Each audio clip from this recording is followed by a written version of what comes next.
You all will want to have your pen and paper handy now because today's speaker is no stranger to shaping higher education policy. He is the Higher Education Commissioner for Texas, and Subiendo is privileged to have Dr. Raymund Paredes as a member of our advisory council. Carlos Guillen, where's Carlos Guillen of the Qualis? If you want to come up here, you will introduce our speaker, and I will turn this over to you.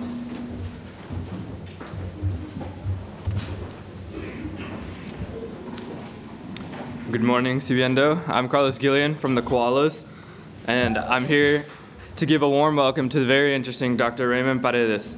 He was the Commissioner of Higher Education at the Texas Higher Education Coordinating Board, Vice President for various programs at the Hispanic Scholarship Fund.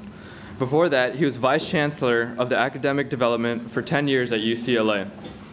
Also, Governor Rick Perry appointed him to the Education Commission of the States and Advisory Committee for the Development of Studies.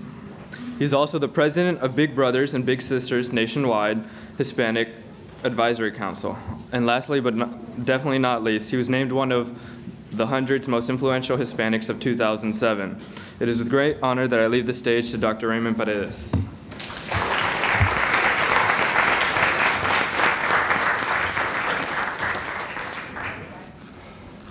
Thank you. Thank you.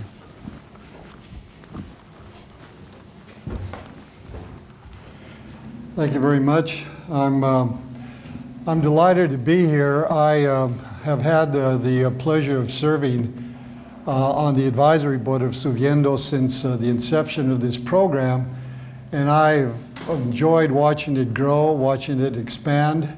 The first thing I want to say before I begin my actual remarks is to congratulate every one of you for being admitted to this program. I know what the standards are, I know what the expectations are, and I know that every one of you has come here through hard work and high achievement. I urge you, and you'll hear this throughout the length of the program, to take advantage of every minute that you have here. Take advantage of the networking that you're going to do. Probably some of you will become lifelong friends. Some of you will become friends when you go to college together. Take advantage of this opportunity. Take advantage of the information that you're going to get from some very successful and thoughtful people about issues related to higher education and leadership, and go back to your communities better prepared to become leaders, to be successful in college and go on and leave your mark on the world. Let me tell you a little bit about myself, so that I think you'll understand better some of the remarks that I will make. I was born and raised in El Paso. How many people any people here from El Paso? I went to El Paso High School. When I was a kid, there were 4 high schools in all of El Paso. It was a long time ago. Anyway, when I graduated from high school, let me back up. I'd always known I wanted to go to college. I had parents who, although they had graduated from high school, which was quite an accomplishment for their generation, they knew nothing about going to college, but they encouraged me and my 3 siblings to go to college. My father would tell me virtually every day in Spanish, "Don't be a dummy like me, go to college." And my mother was always made sure that I took the right courses. She would go to the school and find out from the teachers what I should do, and she would make sure that I was taking the right courses to be college ready. I wanted to, it was interesting, I wanted to go to college out of state, but my mother wouldn't let me go. I was 17 years old, and she said, "I'm not going to let a 17-year-old boy go away to California and not come home except once a year," because my parents couldn't afford to bring me home for any holidays. So I had a choice of going to school inside of Texas, and so I came here. I came to the University of Texas, and I used to hang out at Gregory Gym, which is right across the way from here. I had been out of El Paso one time in my life before I came to Austin. I had been to California to visit some family I had there. I had a wonderful time here, but if you know anything about El Paso, you'll understand how I felt about this. When I graduated from college, my parents said, "What are you going to do now, son?" And I said, "I'm going to move to California and live on the beach." And that's exactly what I did. I had no idea of what job I would take. I had no idea what sorts of marketable skills I had. And I moved to California and I lived on the beach. I lived in Manhattan Beach, California, which is a suburb of Los Angeles. I had a great time there. I got a job right away as a technical writer for an aerospace company. And I worked, remember this is going all the way back to the 1960s, I worked on some programs that led to the lunar landing, the Apollo program that landed several men on the moon in, I think it was 1969. I worked on some of those programs, so I had an exciting time, and life was a lot of fun. And then all of a sudden I got a letter one day in the mail that said, "Greetings." And I read the letter, and I had been drafted into the Army, and this was during the Vietnam War. And I spent 2 years in the Army in Vietnam, and then including 1 year in Vietnam, and then I came back, and I decided that I wanted to go to graduate school. I decided that I wanted to teach. And my original idea was simply to get a master's degree and then become a teacher in a community college.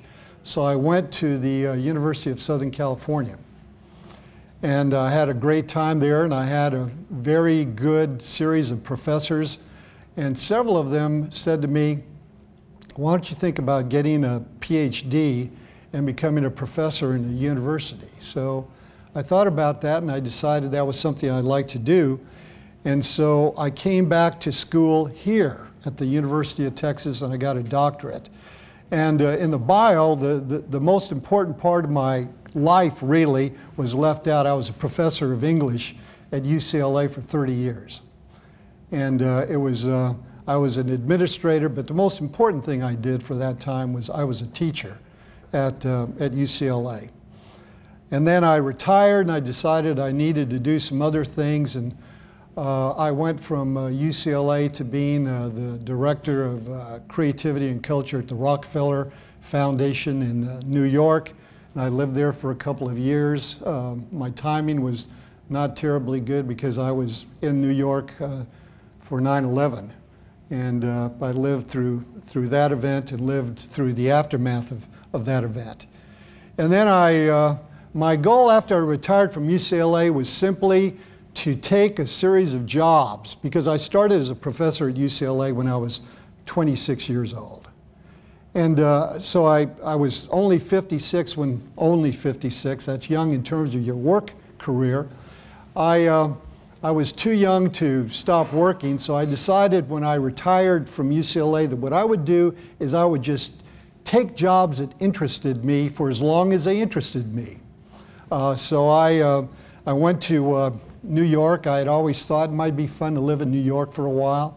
So I lived in New York for a couple of years, and then I was invited by Sarah Martinez Tucker, whom you met last night, to work at the Hispanic Scholarship Fund in San Francisco, which was attractive to me because I wanted to get back to California, but I wanted to go to Northern California because that's where my daughter lives. She still lives there. She was a student at Berkeley at the time. Now she lives in the Bay Area, and she's a mother with two beautiful young children whom I visited just this past weekend. Anyway, that's a long way of getting to the point. I've been an educator my entire adult life, and there's nothing that's more important to me than seeing youngsters, seeing young people from all backgrounds get involved in higher education as a way of fulfilling all their potential. You know, you're going to read when you go back to school, you go back to your communities, you're going to read about whether a college degree is worth it. You're going to read about all kinds of questions about the value of higher education. But let me give you a couple of simple numbers. People that graduate from college typically earn twice as much during their working lifetimes as people who do not go to college. The unemployment rate for people in the workforce right now, as all of you know, we're in a serious recession. The current unemployment rate for people with only a high school education is about 10 or 11%, depending on the figures that you look at. The unemployment rate for people with a college degree is under 5%. So your chances of getting laid off in a bad economy are less than half of what they are if you don't have a college degree. And then, if you look at the data on employment still further, you find that people who have advanced degrees have even lower rates of unemployment. For example, people who have master's degrees or doctorate degrees typically have unemployment rates in the 3% range. And once again, they make considerably more money than either high school graduates or college graduates with just a baccalaureate degree. The point I'm making to you is that we live in a culture and we live in an economy in which the more education you have, the better off you are by and large. There are always exceptions to these general principles, but by and large, the more education you have, the more you'll earn and the less susceptible you'll be to unemployment trends. I've been asked to talk about how to get ready for college.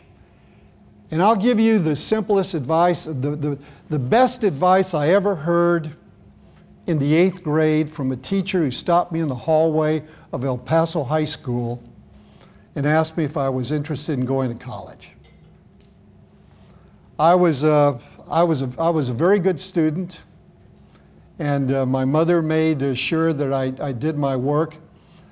And as I told you, they encouraged me to go to college, but they didn't have the knowledge.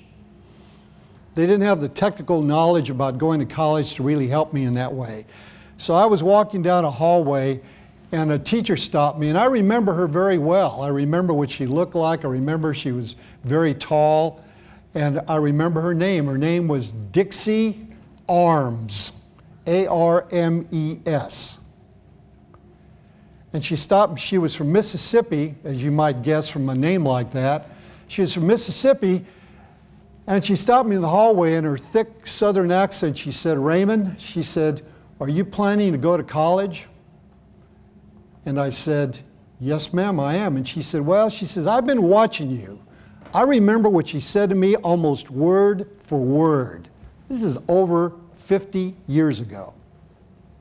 And she said to me, she said, "I've been watching you," and she says, "I know you hang out." She says, "I know you're a football player and you hang out with the tough guys in the school."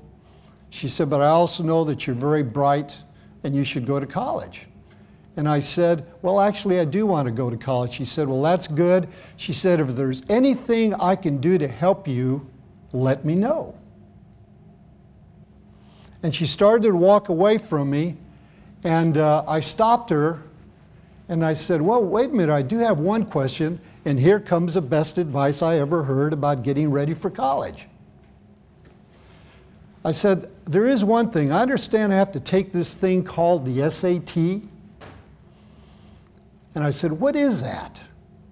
And she told me what it was, and then I said, "How do I get ready for that?" Because at that time, I was applying to Stanford and Yale, and I really wanted to go to Stanford, and I knew that if I were to be admitted there, I'd have to do really well in the SATs.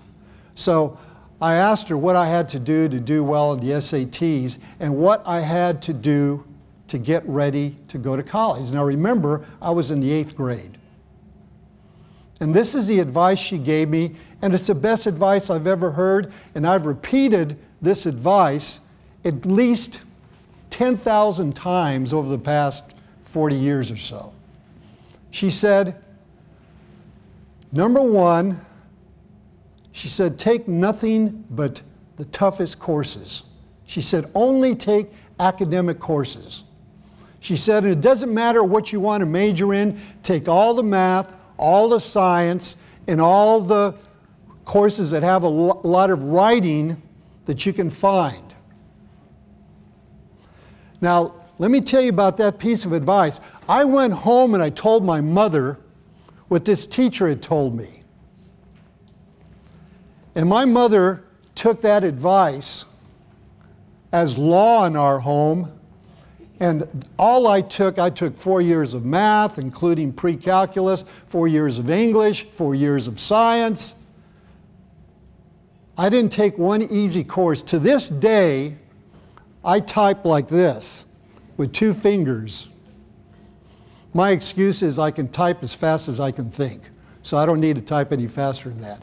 But I don't know how to type because my mother wouldn't let me take a typing course, because she took the advice of Miss Arms very seriously. The other thing that Miss Arms told me is she says, you know, I know that students talk about teachers. She said, so every time you hear about this teacher, Mrs. Jones or Mrs. Martinez or Mrs. Jefferson is really tough, take that teacher. Because that's the kind of teacher that's going to get you ready for college. And that's what I did. I took nothing but the toughest teachers in the school. And then the last piece of advice that she gave me is read a lot. Read as much as you can. Read all the time. And she said, it doesn't matter what you read. She said, your reading taste will become more sophisticated as you read more and more. Toughest courses, toughest teachers, read a lot. You follow those 3 steps, you'll get ready. You'll be ready to do well at any college or university in the United States. It's that simple. Like everything else, getting ready for college is hard work. And the most important lesson you can learn in your lives, it's not about how smart you are, it's about how hard you work. Because you can be the smartest person in the world, and if you don't work hard, you're not going to achieve anything. And if you're not the smartest person in the world, and you work hard, you can achieve a lot more than those really smart people.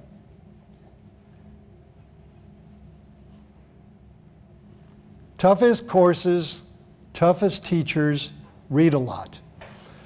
You know, I oversee higher education in Texas. Let me tell you about my job. In fact, I'm going to go from this meeting to the state capitol because there's going to be a legislative hearing on public education this morning that I have to attend. One of the things that we're going to talk about is college readiness. Here's something that you need to know. Most high schools in this state, and I know some people won't be pleased to hear this, most high schools in this state do not normally, typically, usually get you ready for college. They don't have enough rigor. The courses aren't tough enough. The expectations aren't high enough. It's probably the third factor that's most important. Expectations are not high enough for students in Texas. But, now I made a general comment about the quality of high school education in Texas, but there's not a high school in Texas where if you take the right courses with the right teachers, you can't get ready for college. But if you do what a lot of students do, you know, I'm going to take this. I heard that Mrs. Jones is a real easy teacher. I'm going to take that course. No. Take the tough teacher. Take the demanding teacher. You know, over 50% of students, and a lot of students don't know this, go into higher education in Texas and they need remedial education. They need to do makeup work. They haven't learned how to write well. They haven't learned how to read critically. They can't do math at a high enough level to do college work. That is what happens for an awful lot of students in Texas because they don't follow the advice that was given to me over 50 years ago. Toughest courses, toughest teachers, read a lot. At this institution, if you walk around the campus and talk to students, a lot of them will tell you, I had no idea how much I would have to work. I had no idea how demanding the courses would be. I wasn't prepared. And then you'll hear a few students that say, I was very well prepared to do well in college because of the curriculum and the teachers I had in high school. Be in the second group. When I came to this institution, I had no trouble at all because I'd followed that advice. You're going to go through a period where you're going to make some tough decisions about where you want to go to college. Go to the best college you can get into, because the standards are higher and the quality of education will be higher. And we also know that at the most selective and the most competitive institutions, the culture of the students and the culture of hard work that they have tends to make everybody succeed. Because what will happen if you go to an institution like this one, you know, you'll say, well, you know, I'm not as well prepared as I thought I was, and you know, I didn't work in high school as hard as I did, but John Smith over there is doing very well in school, and I'm just as smart as he is. And then you look at it a little bit and you study what's going on and you find out that the big difference is he's working hard.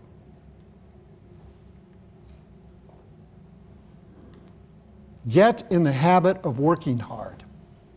And I know a lot of you are really bright and you can skate through high school, but you're still going to have to work hard to be successful. So learn how to do it now. Another piece of advice, you will find, and you're going to hear about this over the next several days, there is a lot of financial aid in Texas. The Higher Education Coordinating Board, which I oversee, we allocate somewhere in the range of $1 billion a year in financial aid. That's $1 billion with a B for Texas students. There is money, there's money to go to college, and you can start off, you can do it the way a lot of students do. They start off in community colleges for a couple of years and transfer to a university. Sometimes students have to stay home, or it's more convenient for them to go to school close to home for the first couple of years. If that's the way you do it, that's fine. I get asked all the time, if I go to Austin Community College right here in Austin for a couple of years, will that hurt me when I look for a job after I graduate from the University of Texas? And I said, it's not going to hurt you at all. When you get your diploma from the University of Texas, it's going to say bachelor's degree, baccalaureate degree, University of Texas at Austin. It's not going to say University of Texas at Austin by way of Austin Community College. Work out a plan to go to college that's best for you. But once again, remember the first thing. What did I say? What's my advice? Hard class, toughest courses, toughest what? Teachers. And what else? That's it, okay. Any questions? I'll stop there. What do you believe is one of the biggest issues facing education in Texas? I think the biggest challenge is, as I said a moment ago, is lack of adequate high school preparation. There's a big disconnect between what high schools think is college readiness and what university and college professors believe is college readiness. There was a survey done a few years ago nationally, which would apply to Texas as well. High school teachers and university professors were asked if students were coming out of their schools or coming to their universities college ready. Almost 80% of high school teachers said that they were getting their students college ready. Almost 80%.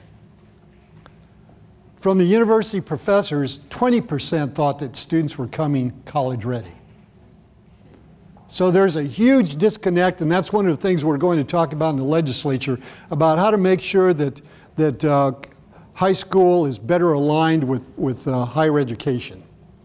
But that's the biggest challenge we have. We've got funding issues. We've got a lot of challenges. We've got funding issues and appropriate levels of support for our institutions of higher education. But I would think that college readiness is the most important thing. The second most important thing is, are universities and colleges doing everything they can to help students succeed? Those are the most important issues to me. Good question. Yes. And then next, right next to you. What I wanted to ask you is, if we feel like we are taking those classes, but we're not being prepared adequately, what can we do on our own? Read a lot. You can tell. You can tell if the class is good or not. Students know when teachers are good. Is that right? Yes. You can tell when a teacher is really good. Now, sometimes students mistake entertainment for education, and then and sometimes you'll take a class and you'll laugh, and the teacher's hilarious and is very enjoyable, and then at the end of the class you say, well, what did I learn today? I can't think of a thing. There's a difference between entertainment and education. And you know those grumpy teachers that are always pushing you and scolding you? But you can tell, you know, deep in your heart that they really care about you. That's why they're on your case all the time. Those are the teachers. Those are the jewels. Yes, ma'am. So do you think the educations per se that you got in high school and the education that we're getting now, do you think there was probably like a more, I guess, motivation for students to, you know, do well as for teachers to teach better? Not that they don't know that they're not really teaching the best way, or how? I don't think there's any question. This is a controversial position to take, but I don't think there's any doubt about it. American society over the past 50 years has opened up tremendously in terms of opportunities for groups that didn't have them before. When I was a kid growing up, women had essentially two choices professionally: teaching and nursing. So there were a lot of really, really, really smart women that were teachers. Now that women have all kinds of opportunities, a lot of those really bright women are going into other fields. They're becoming business women. They're becoming doctors and lawyers and architects and that sort of thing. And the teaching profession hasn't adjusted. For example, we haven't raised salaries sufficiently to attract really bright people. I think we would have, there was a study done a few years ago and said we'd get all the quality of teaching we want if we raised the top teacher salaries to about $130,000 a year. And that would cost less to the country than all these failed programs that we developed to help students in poor neighborhoods become successful. But there's no doubt in my mind that the quality of teaching across the board is not as good as it was 40 or 50 years ago. There are plenty of good teachers, but not as many. I shouldn't say plenty, there are a lot of good teachers, but I think overall the profession is not as strong as it used to be. And once again, that's teachers' unions wouldn't appreciate that comment. Yes? So I'm in the U-Teach program, and I want to be a teacher. What would you suggest that I do to be that great teacher that pushes my students? Well, the most important thing is you have to love what you teach. I think great teachers have several characteristics in common. First of all, they believe that children from all backgrounds can learn. They don't believe that if you're from a particular background that you're not as bright as somebody, as a child from another background. They believe that poor kids can learn as well as affluent children can. That's number one. Number two, they're intellectuals. They're lifelong students themselves. You can't be a good teacher if you're not always learning. Thirdly, you have to really love what you teach, and you have to always improve your mastery of the discipline. I was an English professor. Not surprising, given the advice I got from Miss Arms, read a lot. And I always read. You have to be the master of the discipline that you teach. And then the last quality you need to have is you recognize that not all children learn the same way. And what you have to do in the classroom, while I was going to working on my master's degree at USC, I taught 5th grade in the Los Angeles Unified School District. So I've spent some time as an elementary school teacher. And I recognize very quickly that you can't teach all children the same way. So you have to be flexible. You have to identify the particular strengths and habits of children, and you have to accommodate their learning styles in the way you teach a class of 25 or 30 kids. Okay, we'll work this way. One last question. Okay, in the back. I saw her first, I'm sorry. The lady, young lady next to the camera. Yes. My high school doesn't generate very many college graduates. Most of our high school graduates work at our county prison, and our main focus is on those state tests. How do I raise standards in my school, or help with that process at least? Well, let me give you a piece of advice. Right now, focus on your education and the education of your siblings. Do as well as you can. As I said, remember, every school has good teachers. They may not be uniformly good, but every school has good teachers. Take those teachers, take those courses, get ready to go to college, become a teacher, and come back to the school and change it then. But you've got to prepare yourself to do what you want to do. If you want to help change your community, if you want to provide more young people the kind of opportunity that you're experiencing right at this very moment, get an education and then come back. Lots of times young people say, oh, I want to do this now. And they don't take the long view. It may take you 4, 5, 6 years to put yourself in the situation where you can go back to the community and make a difference. But you're going to be in your early 20s. You're going to have 50 years to make a difference. If you don't get ready to make a difference, you're going to top out very quickly because you don't have the education and the skill set. Now, you can overcome it through experience, but it's better to start off well prepared to make the changes you want to. Okay?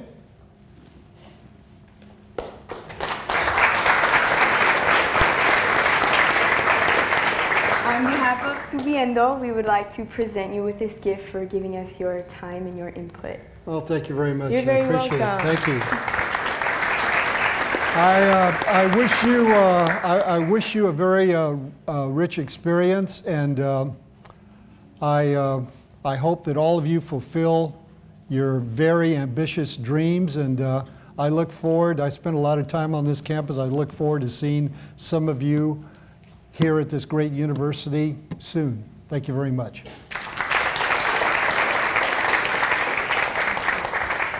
Thank you. Thank you, Commissioner, for that excellent advice on preparing for college. The work the Higher Education Coordinating Board is doing for the next generation is very important, and we appreciate your taking the time to join us today.